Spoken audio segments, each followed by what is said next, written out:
Detroit, 1975. I was an anti-racist activist. I'd been all my life. I'd been in junior high school, I'd been in high school, I'd been in this first year of college, Wayne State University. And so when a friend of mine, Richard, came into class and handed me a leaflet, it said, "Come to Boston for the summer to fight racism," I was ready. I worked at the Detroit Free Press at night on the docks of the Detroit Free Press, bundling newspapers and dropping them off in suburbs and surrounding areas. And before we would take off, I would read the newspaper cover to cover. And quite often, I'd be reading about Boston. And what I was reading about Boston was attacks on black children who were in yellow school buses. This was all over the newspapers for days in. So I was fired up. And so come June of 1975, that summer, I had packed up my car. I had this Ford Pinto, packed it up with blue jeans, packed it up with T-shirts, cassette tapes, especially my theme music, Earth, Wind & Fire's That's the Way of the World. That was my song. I couldn't go anywhere without it. And so I drove with two friends from Detroit. We arrived toward Cleveland, continued going to Youngstown, reached Pittsburgh, broke down, fixed the car, made it to the Massachusetts border. And getting to Massachusetts was exotic. I had never been to Massachusetts, and here I reached the Berkshires. It was absolutely beautiful. But then hours later, we hit the Boston border. And my God, gritty, grimy, dirty, and people were incredibly unfriendly. This summer was organized by the Committee Against Racism and included progressives, liberals, people who were even considered themselves conservative anti-racists. And the first day, the very first day, I'm standing at a subway station in Fields Corner, Dorchester, the largest part of Boston. And I hear someone going, the N-word, the N-word. And a year before Robert De Niro said, "Are you talking to me?" in Taxi Driver, I said, "Are you talking to me? I don't see anyone else on this platform. Are you talking to me?" These young men made it clear that they were talking to me. They were calling me the N-word. I grew up fighting. I went to Martin's Recreation Center. That's where I learned to box. Apparently, these kids learned to box too. And so this turned into a real brawl. But when the police arrived, they arrested me. I was the only person arrested. I was freaked out. I thought I was gonna be in jail for a long time. But these kids, they pressed no charges, and why should they? They attacked me. But the point of the matter is, I was the only one arrested that day. The summer would be like that day in and day out. Fights and this type of racist contradictions that you would find on the streets. Then I was assigned by the Committee Against Racism to teach at the Free School, Highland Park Free School, teaching kids during the day history and poetry. And the worst and most extraordinary situation that occurred that summer was just leaving the Committee Against Racism office on Huntington Avenue. One day, just within minutes, the office was firebombed.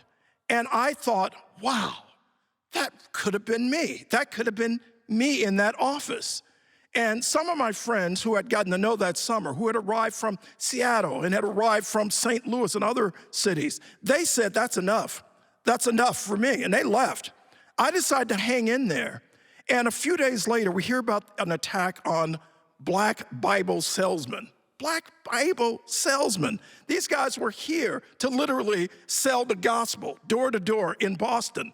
And they decided, because they didn't know any better, that they would go to a beach. But this was Carson Beach in South Boston. A beach where they did not want you there. By they, I meant the residents of South Boston, the majority. And they went to the beach that day and they were beaten to the inches of their lives. These men one ended up in the hospital. And so this unified a lot of people in Boston. There were whites, there were blacks, there were Latinos, Asian Americans, who basically came together and decided to march on Carson Beach to guarantee that this beach would be used by everyone and should be used by everyone. We met at a park, Franklin Park in Boston, and a gentleman from the NAACP gave a speech and said, "We are going out here today to Carson Beach, and we're going to lay out blankets and picnic baskets, and we're going to make sure the beach is for everyone." And so we started marching, about 350 people, from the landing area to the beach. And before we even hit the sand, you could hear the sounds. It's sort of a roar of people chanting and screaming. And the chanting was, "Here we go, Southie, here we go. Here we go, Southie, here we go." And it was thunderous.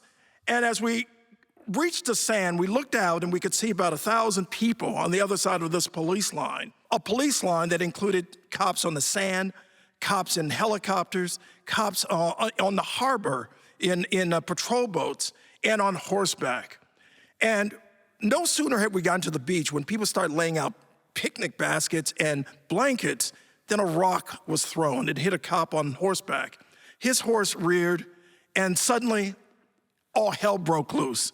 The cops start rushing toward the crowd, mainly our side, and the people on the other side of this police line start rushing toward us. I'm looking at a guy straight ahead. He's rushing toward me, and his fists are balled up. We get into a fight. He hits me, I hit him. I'm bloodied, he's bloodied. And this is happening up and down the beach. I turn to my right and I see a friend of mine, Pam, being attacked.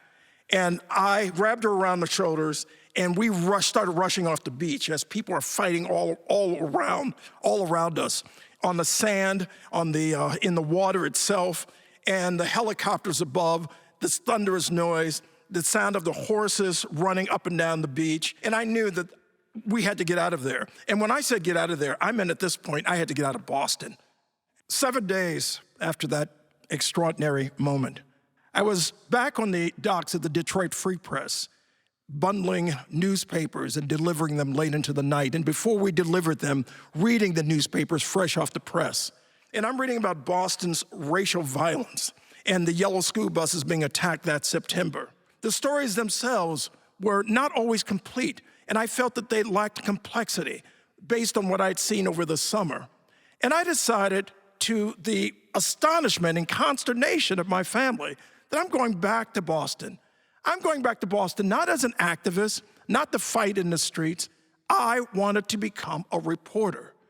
So I packed up my Ford Pinto, and I drove back to Boston. And I became a reporter. Over the years, reporting on the complexity and Boston's racial dynamics, and that is what I do today.